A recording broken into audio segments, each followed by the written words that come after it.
lamiko Malif waldadamna Mikota walifagallu Waljalana walmararfana Jesus inufa Amami folamna Ninu jalate Fanurati olbae Tukonu godera Ini Yesus lolae Jole abba tokkoti Dabar sine walana duati Inno nunda damne Malire ka walda damnu Kanu barbachiso Isao kanuf kennu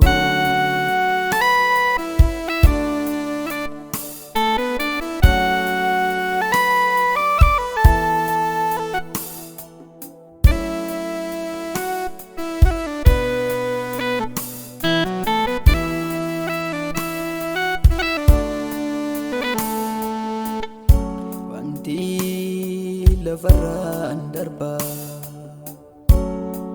Kadang galasun buah mali kaba Duga dokati Yesus infalma Hakajallate sirresu Isahidamiku Kumaf jalalan walifagallu Yus formata nufargata Ininu nitibonyu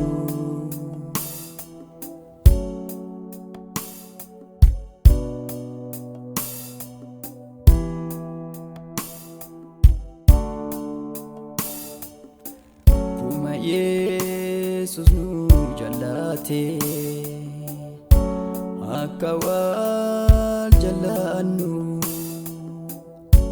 Wanta darbuf jenne Wali kenya dadamnu Guyya saatti namni du'anulu Malif lubbu baasuuf ariifanare Nama gumaa maftaanare Meekota hin araaramna Yesus inufa ammamiif olamna Yesus inufa Amami folda damna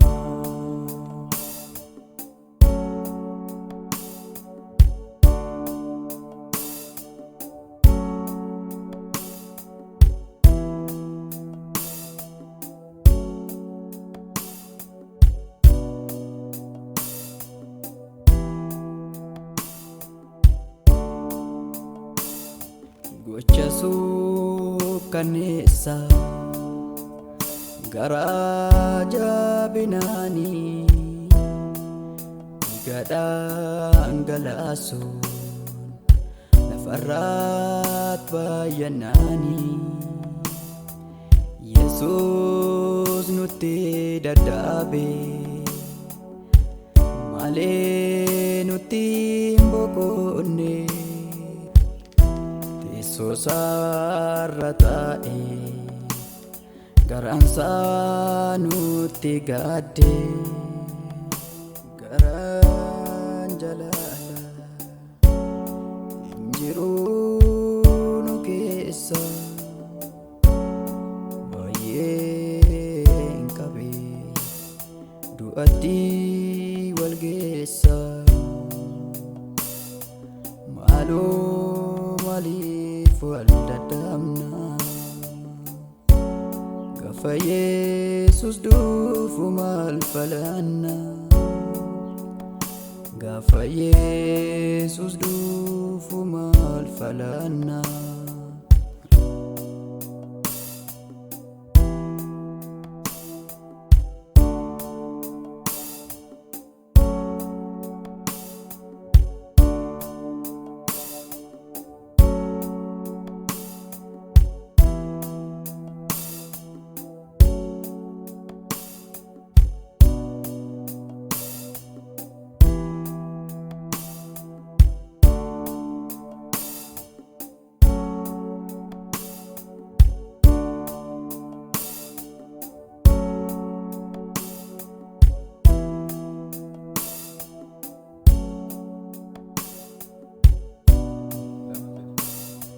Yesus abbaa jaalalaa, waa'ee keenyaaf kan oolte fannoorra, dhiiga kee irra tarkaanfanne, sitti garaa jabaanne, walii keenyattis garaa jabaanne. Akkasittoo jireenyaan taa'u,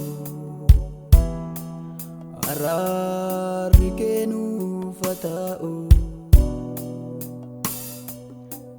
Gara jaalalaa nu keessa kaa'i, araaraan gara keenya taa'i.